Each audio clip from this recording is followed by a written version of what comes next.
And it's not us that's causing the problem, it's public safety that's causing these problems.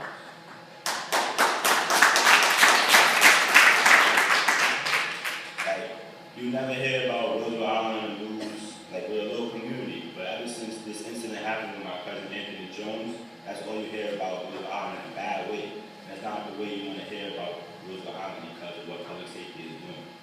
And it's not us that's doing something. So I just wanted to bring that up to everybody. I have my complaint right here, and I hope my story and everybody else's story brings a change to heart and have y'all have an open mind to the situation that's going on in our. Thank you. Give the complaints to Margaret, Michael, or Michael. What did they say, Paul?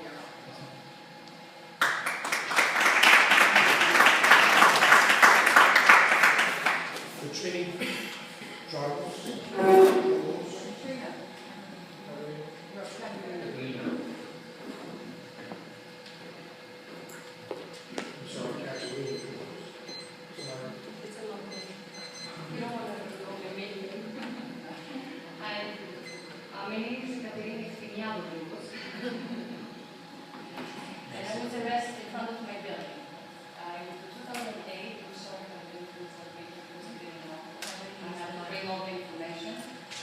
I was arrested for an illegal U-turn. My husband was driving. I was waiting for him to come from work, and we had to take the kids to the doctor.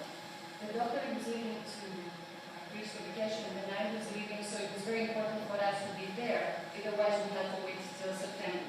And my kids were around 3, 5, and 7 years old, so I wanted to be prepared when I was going away for 3 months with all the medicine and things that I needed. So I said to my husband, just make a U-turn. We have no time. It's just a half an hour right now. I know we made a mistake. She stopped us, the officer, and we explained her what was going on. She told us she doesn't care. She was screaming and yelling. And my husband told her, why are you yelling? Why are you screaming? There's no reason. We're residents here for so many years. I know we made a mistake. Give us the ticket so we can go. She still continued screaming, yelling, and telling us all those things. And of course, we again asked her, can you please calm down and don't yell? I don't think it's anybody here yelling. And, oh, you did this and you did that. So anyway, she went to handcuff my husband. And I told her, if you handcuff my husband, it's not illegal, it's illegal, and I'm going to sue you. She started playing with my words. Oh, you're going to shoot me? I got her game. I said, don't play with my accent. You know what I'm talking. I know I'm an immigrant, and my accent is not perfect, but you know what I'm talking about. I have 3 kids behind, and you want to handcuff for no reason. So she just comes right up to me, takes me, throw me in the car, handcuff me, and take me inside. My kids were crying, they were screaming, and where were you taking my mom? They didn't actually, they were my older daughter, because that's who she understood more by that time. She had a panic attack, and she was yelling, and she was screaming, they didn't even let her to come inside and see me and was okay. But the story, of course, didn't stop only with the summon that we had that day, and a ticket for a belt, which we were wearing both, but never a ticket for a U-turn. Every time she used to see me on the island in front of my kids and my friends, she was harassing me. She was putting the syrup on, standing a little bit, and looking at me in my eyes and make sure I saw her. So to tell me I'm here. 3 months after, it was a rainy day, I had my son, 3 years old. I went to Costco, I had my shopping. I'm going and I park in front of the 625, no parking spot at all. And I double parked and I called someone to come and take my son, at least from the car, so I can go and park the car in the parking lot. She saw me. When she saw me right away, boom, U-turn. She came there, she's like, you were on the phone. I said, I have the speaker, and I explained to her the car was talking. Yes, I have the phone on my hand because I had to dial. She gave me the ticket, didn't care, she was yelling, but this time I learned my lesson. I didn't spoke anything back because I knew exactly how they behaved from the first time. The outcome was, I was in a psychology a couple times for this. My kids, they were afraid every time they used to see them. And they were running to me to tell me, Mom, go and hide. They're coming to get you again. And that happened for a long, long time. I don't see her now for the last year, actually, that officer. And it is too ashamed because when I moved to Roosevelt Island 16 years ago, I was very proud of them, having them here because I thought it was a safe and nice place to raise my family. But the only outcome that I came with, it was just to be scared, afraid, and not trust them. Not only me, my kids as well too. And that's a shame. That's my story.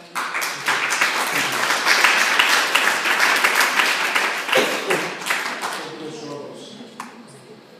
Next, we have Kimberly Ferdinand.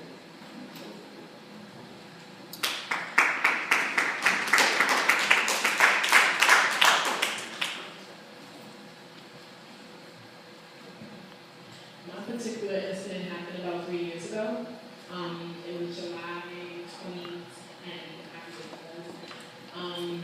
I was driving down Main Street and I was making a U-turn. On my way back, I was told to pull over by a PSD officer who was on foot at the time. And he started writing me a summons and told me it was because I was on the phone. And he walked off to write the summons, and while walking off, my brother happened to be walking past and asked me why was I standing at the bus stop. So I told him I was pulled over, and as I'm explaining to him, the PSD officer came and walked over and said, "Disperse, get the F out of here." So I said to my brother, like, he was just asking what's going on, and he was like, "I don't care what he is, he gotta get out of here." And the PSD officer threatened to arrest him, and I said, "What would you arrest him for?" And everything happened so fast, but he called back up, and my brother was 17 at the time, about 3 officers came, tackled him on my car, maced him, while he was handcuffed, and arrested me. Also said that I was restraining arrest, and this happened in the middle of the street, and they tried to charge us with causing a riot, harassment, disorderly conduct, like the whole nine. They even tried to say my brother punched one of the officers in the eye. Long story short, we ended up going to bookings. I was for about 11 hours in the precinct. The 2 of us with no food, no water. My brother was actually maced and his eye was burning. And I just want to put out there that I've been on the island for about, I would say, 15, 16 years. I've been living here now. And there was a time where it was all right for us to be outside and, like at the park and enjoy ourselves. Over the last couple of years, I've been hearing a lot of stories. I actually was never in any type of incident with public safety until that one incident. That was my first and last incident. And from that point on, I've been hearing a lot of stories of things that's been going on around. I just want to throw out there that this unnecessary force that's been used on the Roosevelt Island streets. Really unnecessary force. And that's it. Thank you.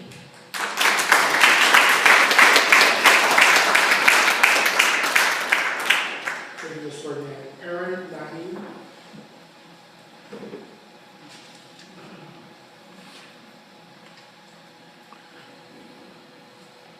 Hi, my name is Erin Freeland. I'm the Public Safety Committee Chair who has authorized me to speak to you tonight on their behalf to express our concerns and make clear our central demands.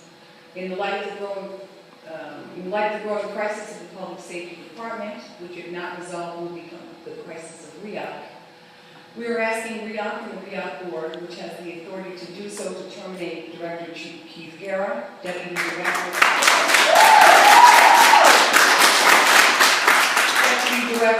Renee Bryant, Captain of Sports.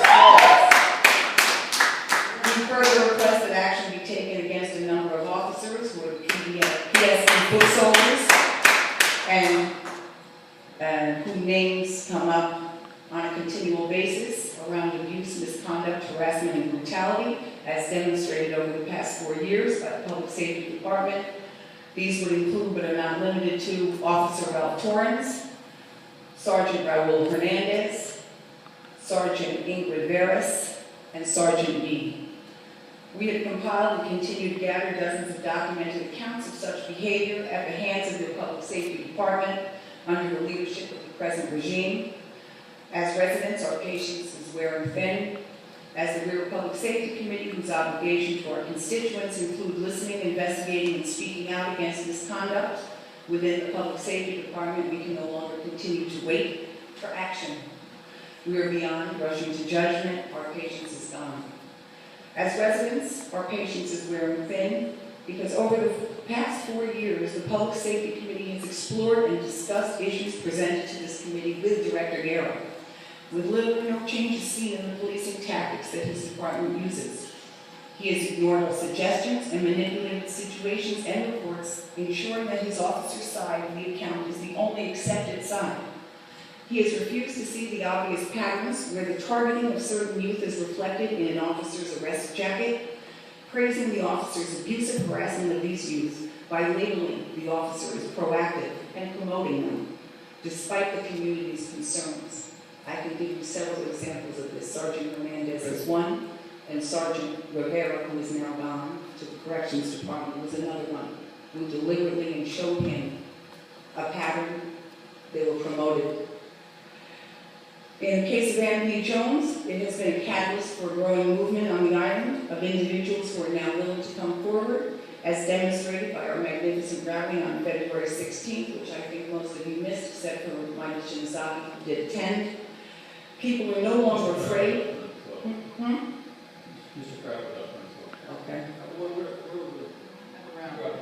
The case of Anthony Jones,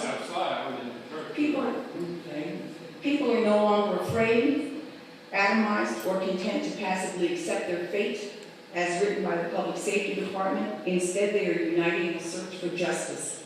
We welcome you tonight because as the RIOC board, you are in a position to meet our central demand, the removal of the present leadership of the Public Safety Department, starting with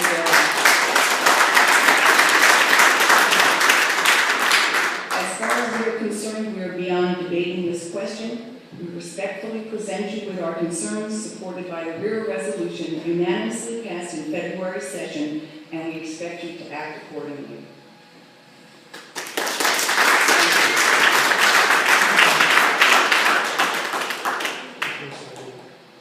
Chris, is this Leon? Yeah.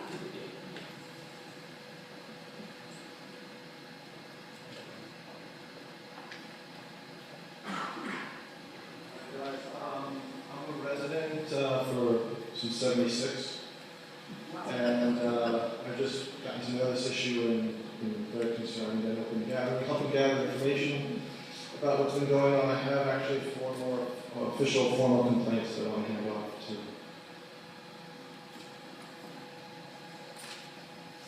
Chris, you can give the stories also if you want. And yeah, actually I have about 15 or 20 informal complaints that have been filed on Facebook. In the last couple of weeks.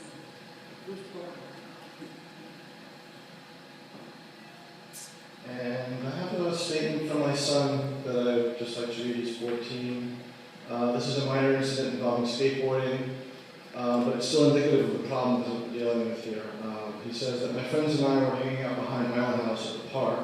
We were at the bottom of a staircase of about 17 stairs. So whoever was at the top of the stairs couldn't see us, who in this case was our friend. My friends are skaters, so as you would guess, they were skating. And my friend was trying to jump off the stairs. Next thing you know, a public safety officer walks over and tells us that we have to leave. We tell her that another officer just kicked us out of the church and told us to come here. She didn't respond and told us that we had to leave now. We asked her if our friend could try this one trick one more time. She said no. And we tried to tell our friend not to do it again, but like I said, he couldn't see us. He was at the top of the stairs, and he couldn't see the PSD officer. He also had his headphones on, so he went for the jump. Unaware of the situation. He did not land it, and his skateboard, I guess, went flying. And while he was getting up and saw the PSD officer, the officer walked up the stairs, took the board, and walked away. We were trying to explain to her that he couldn't see us and that his headphones were on, but she simply kept walking without turning around or saying anything. We also tried to tell her that we did not get a warning by another officer, that this was our friend's birthday. And still no response. I think this is indicative of an impulsive overreaction. It's on a very minor level, but it's pretty pervasive. And he went on to say that after this, the kids actually went to the PSD station to try and get their board back. But the lady on the desk would respond with a response, if you want your board back, get an adult down here. The kids tried to explain to her that the kid was unaware of the situation, he hadn't been warned before, and it was his birthday. As many people would have guessed, she didn't care one bit. After we tried explaining about 4 times that then she said the one thing that every single one of us lost respect for PSD for. She laid over the desk. She was looking over us, looking at each one of us in the eye for a second or so, with a disgusted look on her face, and said, "Listen, we run this island. This is our island." And after that, I lost all respect for PSD, because that sentence could not be more wrong.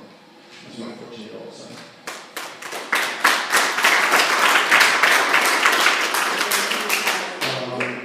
The other quick one is our good friend's daughter was arrested in New Year's Eve, and she wrote a quick thing. She's, I believe, 16. This was last New Year's Eve. On New Year's Eve, my friends and I were arrested for trespassing in a westerly staircase that leads outdoors. We were doing nothing wrong, just finding someplace warm to wait for our other friends to come and meet us. PSD then came and surrounded us from inside the staircase and outside. They proceeded to ask for our IDs. People who didn't have IDs had to line up on one side of the wall, and people with IDs on the other side. They took our IDs and asked us to put our hands on the wall. Then they cuffed us and made us go in the car. They drove us to PSD and put us in cells. They made us take off our shoes, coats, and anything with string. While we were in the cells, they wrote us a summons. They didn't call parents except for those who did not have IDs. After all of that, they were released. So anyway, these are just good friends of ours, and I don't think there's a community like this where you can say, "Oh, your friends are being arrested." I don't know, something's going on. It's really wrong. Thanks.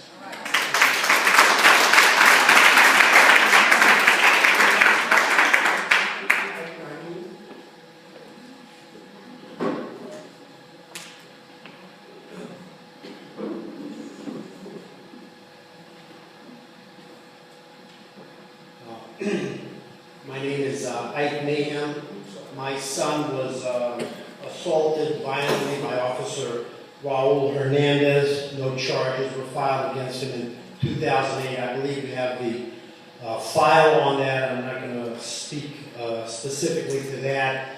The details on that case were given at the February 16th rally by myself, which a lot of cases that you won't hear tonight are on the blog, were reported in the Wire, and we are compiling mountains of testimony, some of which you're getting tonight and you will continue to get. I think the elephant in the room politically tonight is the community unrest that is boiling over in this island, in our wonderful island, over the clear, long-standing pattern of abuse, false detentions, violent assaults, lies, cover-ups by the Public Safety Department under the leadership of Guerra, Bryan, and Suarez. Since the Anthony Jones incident, scandal, horror story, the dam has burst open, and we really expect the board to act and to act expeditiously. We want this inept, incompetent, vicious regime led by Guerra to be gone.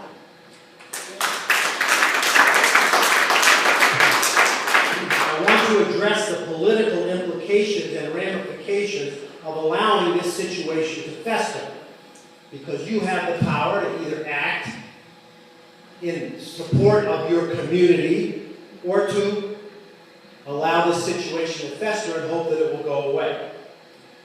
First, we're not going away. The people that have been paralyzed by the latest incident, we're not going away.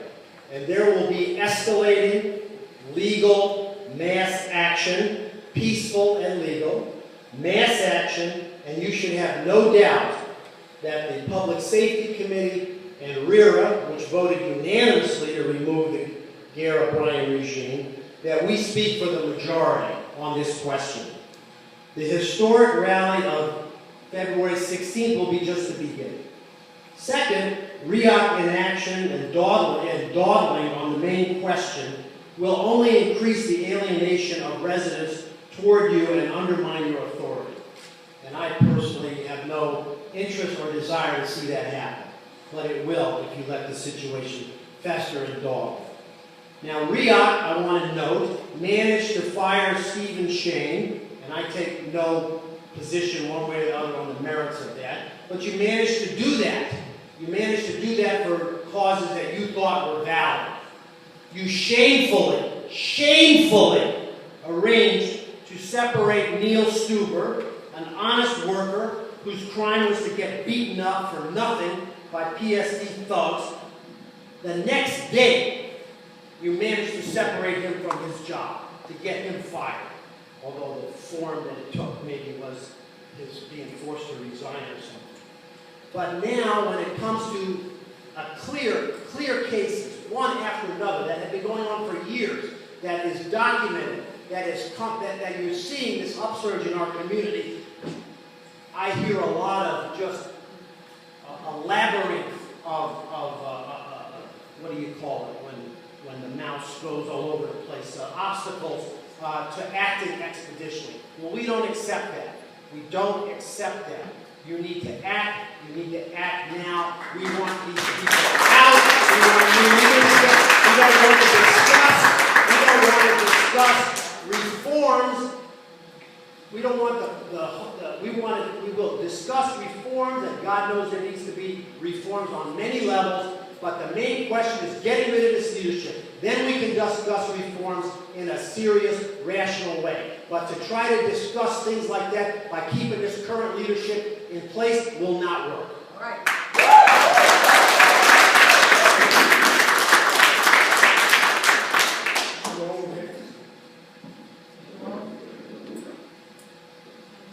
We have his complaint in his testimony. Next. Neil Stuber. Yes. My daughter's gonna come with me.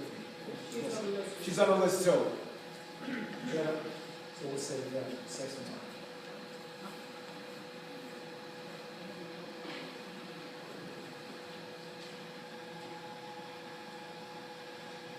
My name is Jenna Stuber. I have been a resident of Roosevelt Island for 22 years now.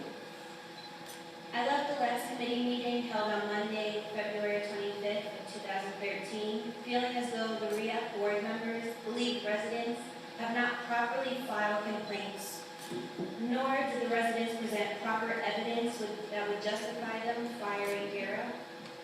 Margie Smith stated, "How could we, meaning the people, just expect them to fire Guerra?" As if to imply that those actions would not be fair of them. What is not fair is how residents on Roosevelt Island have been intimidated, bullied, and physically beaten by the Public Safety Department.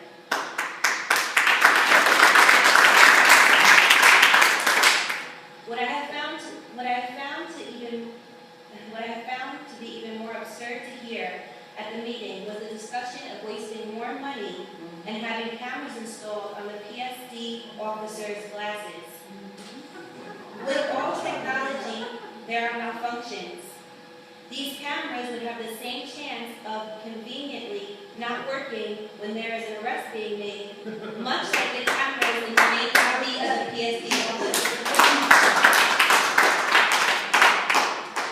My main point that I would like to address is this.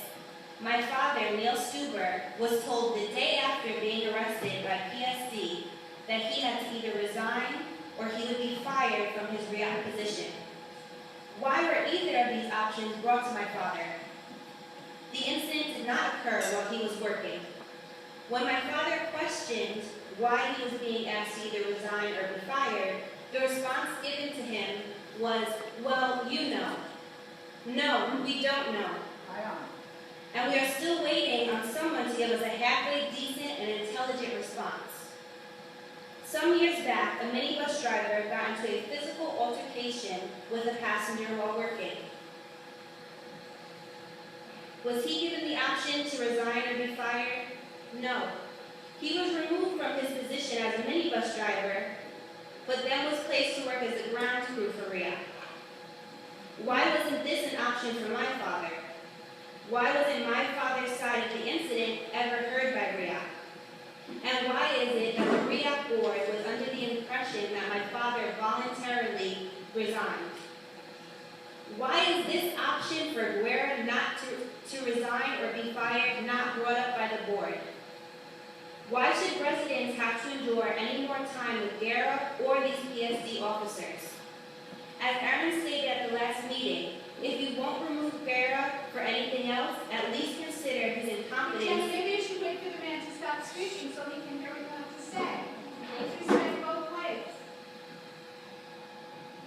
As Aaron stated at the last meeting, if you won't remove Guerra for anything else, at least consider his incompetence as the chief of PSD department.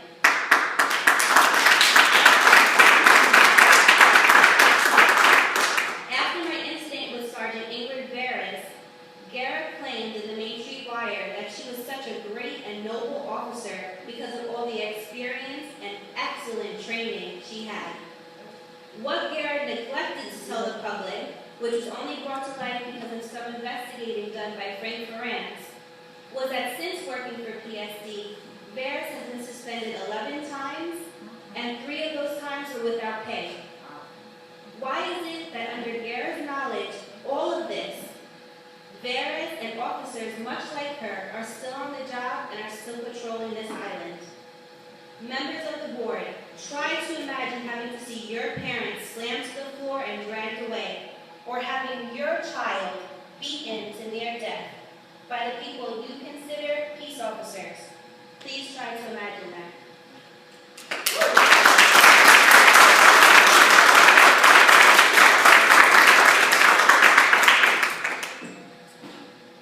I am Neil Stuber. I just want to say really quickly, I was very happy to work for RIOC, and I remember the first day I was interviewed for the job. I was told, congratulations, you have the job.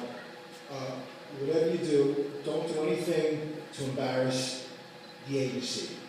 And I respected that, and that's the way it should be. And I never did. And in fact, I have received here an Outstanding Service Award in grateful appreciation for 5 years of outstanding service and dedication. And I'm very proud of this.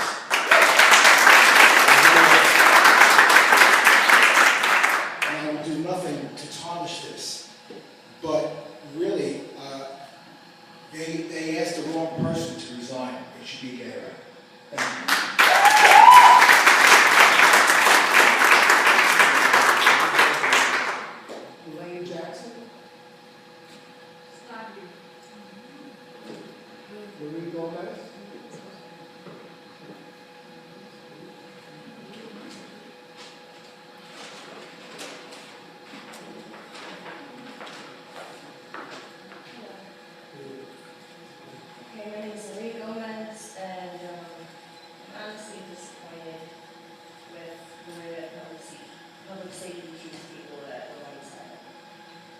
On October 30th, 2012, a little after 9 p.m., I accompanied a longtime friend of mine to her building so she can use the bathroom. While waiting for her, I decided to go in the hallway and say hello to another usual longtime friend of ours. After doing so, I went back into the apartment that I was originally in. Not too long after, we stepped out back into the hallway, and I noticed my boyfriend. My boyfriend then entered, my friends then entered one of my friend's apartments and left us alone. We got into a minor dispute. My friends then came into the hallway asking if everything was okay. I broke down, then decided to leave the building to cool off. As I walked towards the front of Ford Road, I noticed the unmarked all-white Jeep pulling onto the scene in slow motion. I was approached awkwardly. Sergeant Veras grabbed my left arm with force and continued to provoke me while talking in a soft manner. Then Sergeant Kabasa comes out of nowhere, picks me up in the air, and body slams me into the ground, like an animal. I was then handcuffed. After being handcuffed, Officer Veras attempted to pepper spray me. 2 witnesses informed me of this after I was released from the bookings. A resident from Ford Road actually recorded it. I reached out to the resident, but he explained that he believes he deleted it. Now my question is, what could one do while being handcuffed? What was the purpose of the pepper spray? In fact, while she attempted to spray me, the mace was reversed and she sprayed herself. I believe that was Bab's doing. She then ran off like a headless chicken screaming, "Assault! Did anyone see that?" Are you kidding? She then accused me of giving her a black eye. I cannot believe how things got that bad. The stories keep on climbing on from other residents who have similar experiences. Absolute great.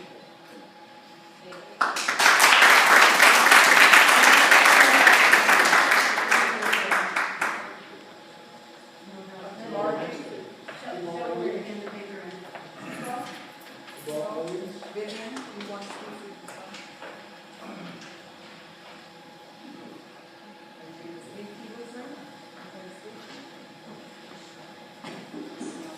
Good evening. I thought I was going to talk after Albert, and I thought it would be difficult with an accent to match his eloquence. I completely agree with this, and there is an inspiration. I'm here to talk about not. I've been a resident since 1991. I raised my 4 kids on the island, and one of them is a criminal. He has a record. Due to multiple arrests for minor violations that at one point have led to taking to the police precinct, go to central booking, where I have been way too many times, or in the middle of the night, or whenever. Not to be there when he would be released in the morning, and he started in his early teenage years, to the point where, when he is now 21, he got a good job last year, when he was only 28. And when they did the background search check, they found some record, 4 works. You want to know the list of the charges? You have heard them already. Trespassing, disorderly conduct that we hardly ever know what they refer to, resisting arrest, which can be construed just by answering or talking to the officer that you know what they're doing. And as for the trespassing charges, I brought a piece of evidence here. Every resident, we live in Roosevelt Island that is composed of 5 buildings, 510, 540, 560, 580, and 546. The evidence is this. They're talking about trespassing. Every resident of Roosevelt Landings owns a key that opens the front and back doors of any of the buildings. By now, 546 has a car key system, so anyway, for years. The first arrest of my son was trespassing in his own building. The judge rolled up his eyes and let him go without even another word. And time after time, trespassing after minor violations, he got to have a record because it ended up in front of the judge many times for Lucy, but it came up on the record. And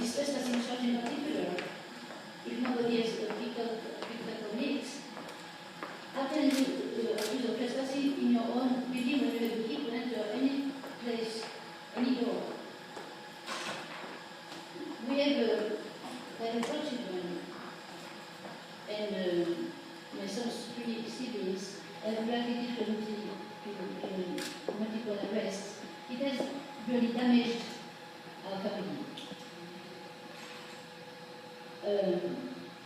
Maybe it's getting boring for you to hear people complain. Some of you don't live here, and some of you do alone. And maybe you don't live the same lives, but you can understand what this actually has damaged the quality of life of the residents. In so many ways.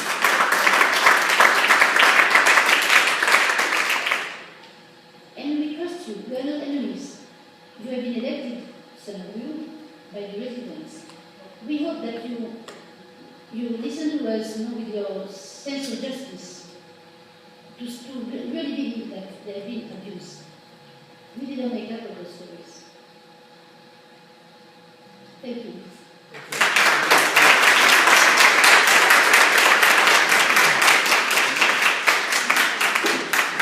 Thank you, Ms. Williams. Joseph Strong.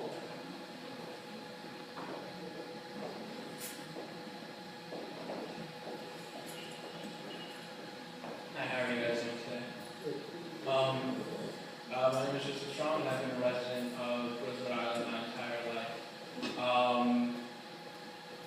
On Monday, I submitted to the Operations Committee 2 proposals, one of which was for RIOC to immediately begin offering free mediation to any individuals who wish to have it with a PSD officer.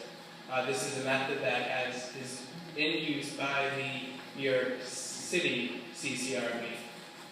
And then the second one was a little bit more adventurous, which called for a task force comprised of Roosevelt Island residents underneath the RIOC board to investigate all the alleged incidences. Tonight I would like to, I hope that will be in the Operations Committee report to you. Now I would like to propose that the board choose to meet more often. I know this is a proposal that has been in front of the board on several occasions. And the reason for it being is that with the vacancies of your staff, of your executive staff, it is the need of this board and the need of this community for the board to step forward and act in a more guided approach or productive approach. And tonight you've heard that most of the residents feel that RIOC needs to act, and I believe that starts with you as the board choosing to meet more often, because separately, many of you as residents are limited, but together when you meet, you have all the power of Roosevelt Island behind you. So I would like to request that you take it under consideration to move the distances between the RIOC board meetings to a more limited amount of time, especially during this time now when your executive staff are all almost gone. Thank you. Thank you very much. Elaine Jackson's statement, she had asked me to read because she's very sick. Can I read her statement? Elaine Jackson is on the list, but she's unable to come. So you can consider it into the record as well. I think it's effective for me to hear it. It'll take 3 minutes. Thank you. Elaine Jackson is actually Mr. Kraut's next door neighbor. There was an incident on October 10th, 2010 with my twin sons in public safety. And I did file a complaint with RIOC. Erica Wilder explained to me that I have to give the complaint form to the person in charge of public safety. The 2 officers involved were Brian Rivera, badge 3978, and David Burnett, 4858. They were not the only security officers involved, but they were the ones that started the fight. I just want to tell you that witnesses say that one of my sons, Joshua Strickland, was punched in the face and knocked on the floor by Brian Rivera.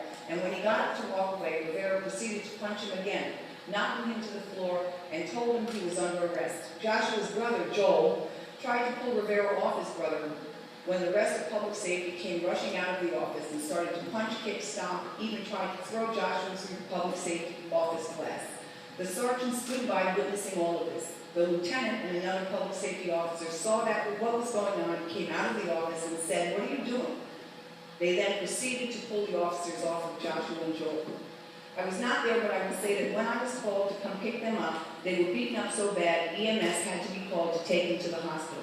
My children were not released to me because the sergeant told me that since they had a fight with the security guards, they were going to the 114th and then to Spofford. This incident happened around 9:30 p.m. Rivera and Burnett came to the hospital around 2:45 a.m. and told me that I had to meet them at the 114th, where my sons would be released to me. Both Joshua and Joel were handcuffed while receiving treatment from the pediatrician at Elmhurst Hospital. Public safety had to get their story together so that they could try to find something to charge them with. When I met them at the 114th, a sergeant, a real police officer of the NYPD, asked my boys if they were all right and said to Rivera and Burnett, "Did you beat those boys up like that?" He shook his head and told them to take the handcuffs off them and walked back into his office.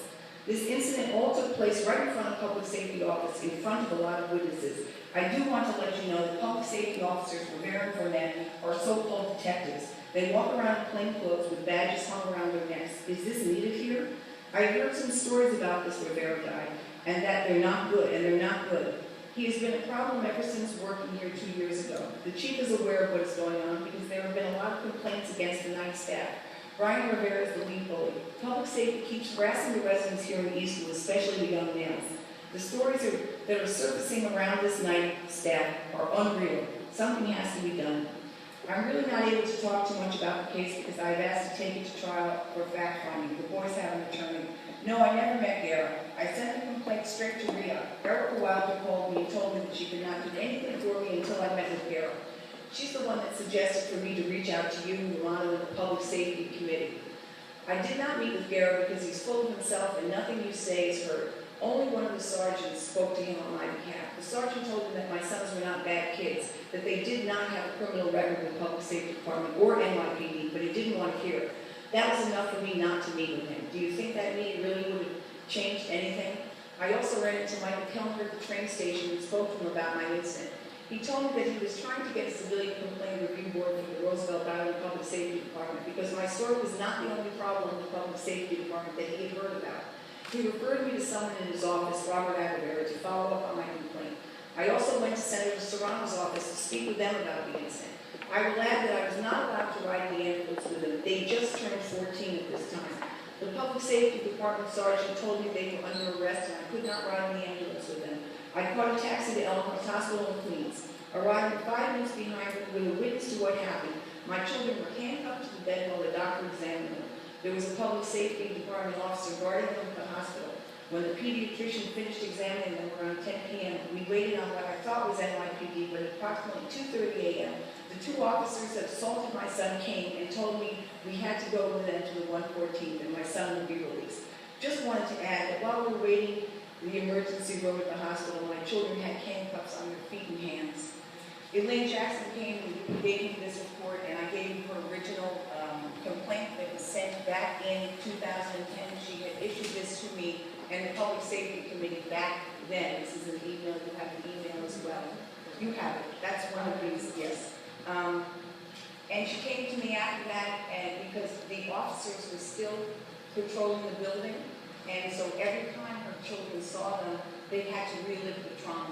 Rivera is now gone, but these officers continued. I mean, she came to us because she wondered why the officers were still here, even after she had a lawsuit against them.